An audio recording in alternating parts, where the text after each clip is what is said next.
Hello, everyone. It's Devilshine here, and today I want to bring you my day one route for Gridmaster. Now, that being said, it's not really a full route because there's still so much information that hasn't been revealed on the grid, and we're only going to get that about 30 minutes before Gridmaster reveals. So, a lot of that is going to be on the fly. And instead, I want to focus on setting up your account with very high priority things that I think everybody's going to want to do pretty early on.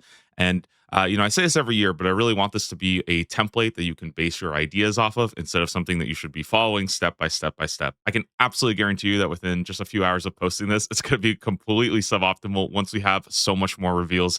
Obviously, I just can't plan for those before they get announced. I see two major objectives early on that will determine your pathing. The first one being, of course, Golden God, which is just an incredibly powerful relic that's going to automatically alch things in your inventory. That's going to generate a ton of free magic experience, essentially get you an infinite gold stack very quickly, as well as giving you an option to train your prayer as you can sacrifice gold at altar, and that will very rapidly train your prayer, get you your overheads, and everything else that you'll need for combat. Aside from that, there's also a bunch of early starter tools that you'll be getting. Sure, you're going to have to pick one of those right when you complete the tutorial between Power Miner, Lumberjack, and Animal Wrangler, but you're going to have access to all three of those very early on. There's also a number of experience share relics, which basically share experience between skills that you select. And I think that those are very, very good to get early on, as it's going to help you just blaze through those early levels that are typically a little bit slower and kind of get you set up. It's going to help you snowball to those harder tiles. And in my opinion, I think that's really the goal behind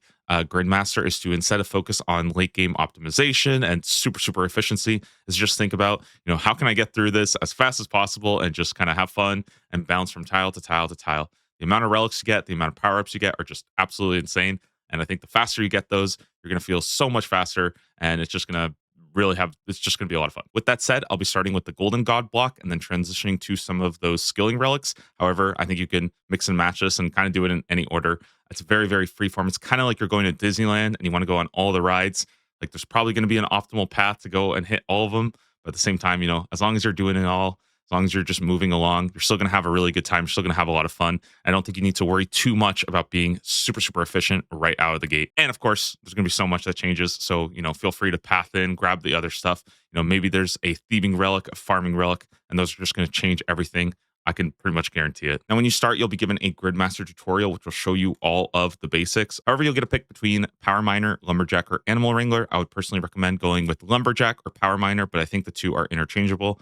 I will be going with Lumberjack first. If you head over to the Lumbridge graveyard and speak to Count Check has the ability to teleport you one time to the Stronghold of Security, which is something that I think a lot of people are going to want to do very early on. And if you're worried about dying in the Stronghold, I totally get it. Or if you're starting late and you're not going to be with the ginormous mass of people right at day one, you'll probably go fish some shrimp right here, cook them at the range, and that'll just give you a little bit of early game food. Now, once you're at the Stronghold, I don't know if you necessarily need to complete all of it, or if you just want to complete 3 floors to get the 10,000 coins that you get from completing the first 3. I think it's just going to be a nice little starting boost just to get you going. There's some pretty good reason to believe that fancy boots are going to be a task which would require completing all 4 of them. So if that's the case, then obviously, take the time, go ahead and complete it. All I can really say here is just make sure you eat and be careful not to left click and attack these shades when you're down here as well. Once you've completed the Stronghold, you can actually head over to the fairy ring that is located just east of Edgeville. It has been confirmed that we will be starting with a Drayman staff. And on top of that, you'll also be starting with an experience rate multiplier of 5x, a drop rate multiplier of 8x. Farming patches will grow 5 times as fast. You'll also be receiving 5 times Slayer points and 4 times minigame points. So that might be something to keep in mind for your routing. We're going to be using the Drayman staff to head over to AJP, the Avium Savannah. Children of the Sun is required to unlock Varlamore. However, it is assumed that this is going to be auto-completed.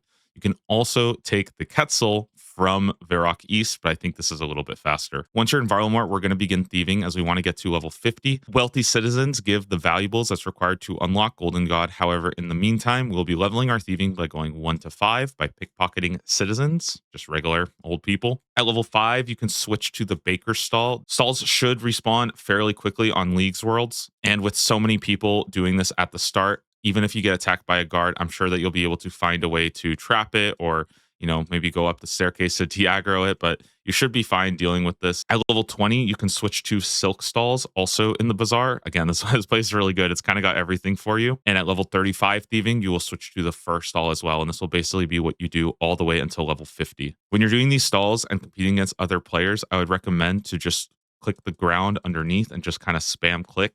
That way you'll be able to instantly react to it. If you wait for the thing to respawn and then try to click, you're probably going to be late because you're going to be competing with other people. But if you click it all at the same time, then everybody gets the experience. Once you're level 50 thieving, you can pickpocket wealthy citizens to get a house key. Occasionally, they'll be distracted by urchins, and you can use that for basically free pickpocketing. There are 3 houses in Varlamore that could be an option. In this case, this is the one that is currently available for you to rob. You'll use the house key to get inside and then begin stealing from any of their valuables. Once you have Golden God, the game really gets pretty crazy, and I think you can do a lot of different things. I would recommend starting to build a stack of cash as well as trying to keep alching items at all times. One of the best shops you can use is this armor and blacksmith shop. They have a absolute insane amount of things.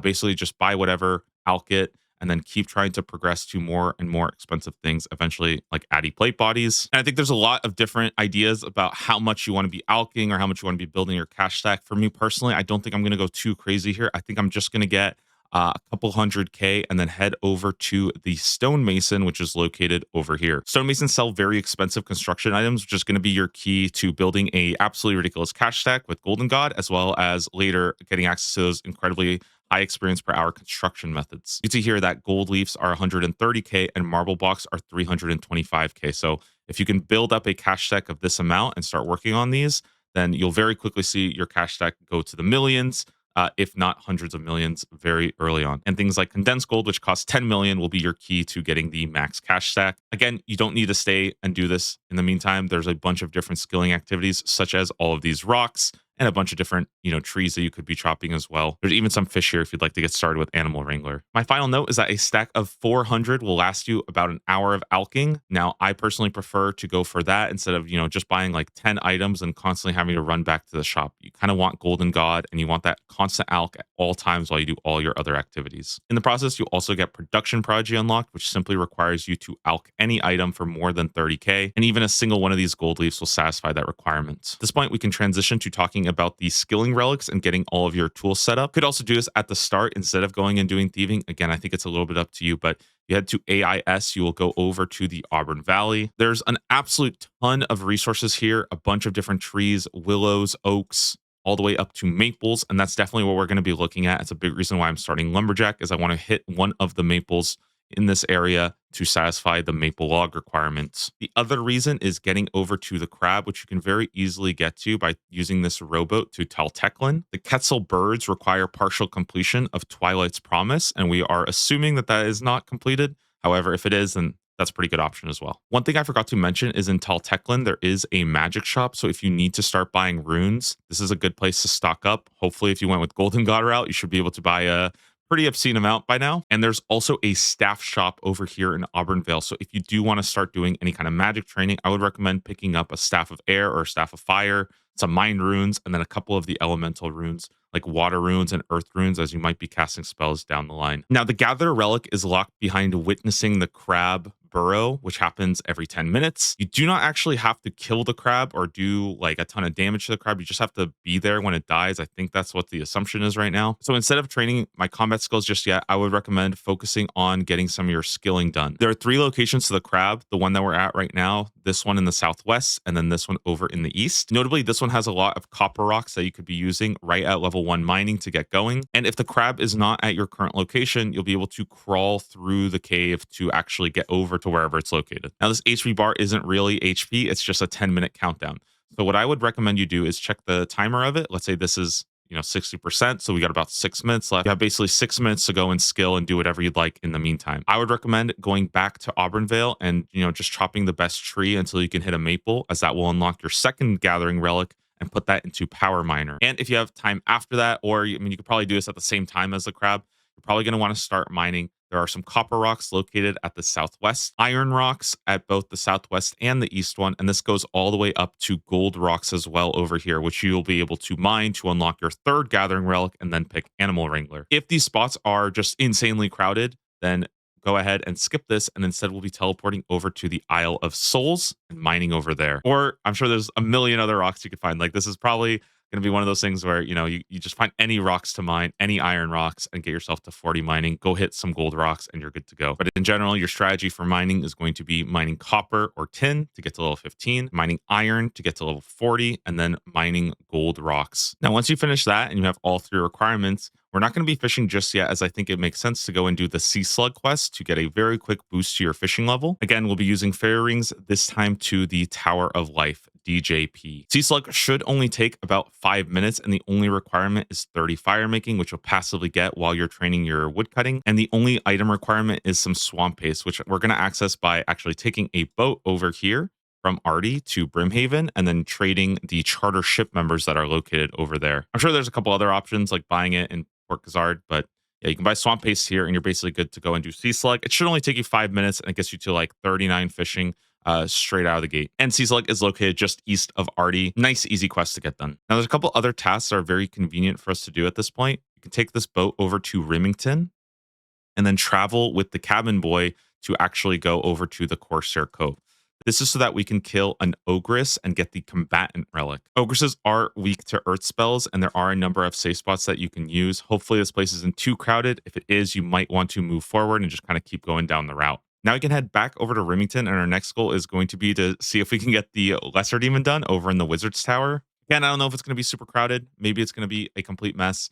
But I would say take a fairy ring or run over there so you can try to kill the Lesser Demon. They are weak to water spells. Otherwise, we're going to teleport back over to Lumbridge and head over to Alcarid instead. The 39 fishing we got from Sea Slug will allow us to go do Temperos and get the final experience share relic Craftsman. There's actually a boat you could take just south of the bank, which will take you straight over to Temperos. So you don't have to actually, run over through the desert or anything like that. Temperos can be done solo using the 16-19-19 method. That's what I personally would recommend. And I think with Animal Wrangler, it's going to be kind of a joke to go ahead and get that done. However, if you've never done it before, just probably do a Master World. I think you're going to be totally fine. Get your Temperos kill, unlock Craftsman, and now you're all set. You have all three of your gathering relics. You've got all your skilling relics. Golden God should be unlocked. Production Prodigy should be unlocked. You should be getting that magic going. At this point, I think the game just opens up so much that it's really hard to give any kind of good, routing. There's just going to be a million different things to do. And I think you have all the tools and everything you need to sort of get that nice early start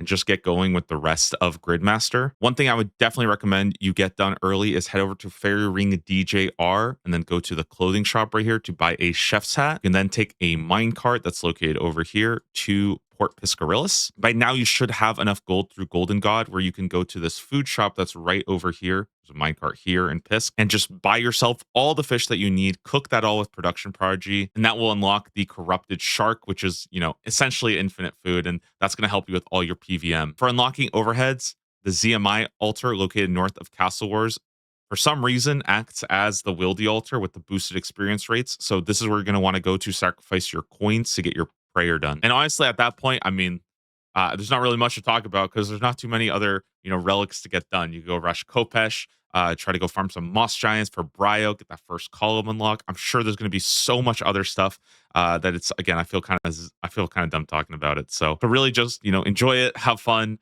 mess around, go do something silly. I don't think you need to finish it day one. And I think that, it really is such an exciting opportunity for us all to get a chance. As a final note, Gridmaster will be live October 15th at 11 a.m. UTC. The entire Gridmaster reveal will be 30 minutes before that. So make sure you're there to kind of get that first look and, see how much everything changes. And I'll be live 2 hours before the start of Gridmaster to talk a little bit about routing, answer some last burning questions, and just be there ready for that full grid reveal to see how everything changes. I hope this route helped. I know it's not quite as, cut out as some of the league's routes are, but there's just not that much information to go off of, and I really feel like there's going to be so much more available that's going to change everything. So again, just use it as a starting point, and then come up with your own stuff. Think about what you can do. Think about what you can add. Don't be afraid to take detours. And ultimately, if you get Golden God in 30 minutes, or if you get it in 2 hours, I don't think it's going to change all that much. I'm super excited for Gridmaster, and I'll see you all in Lumbridge.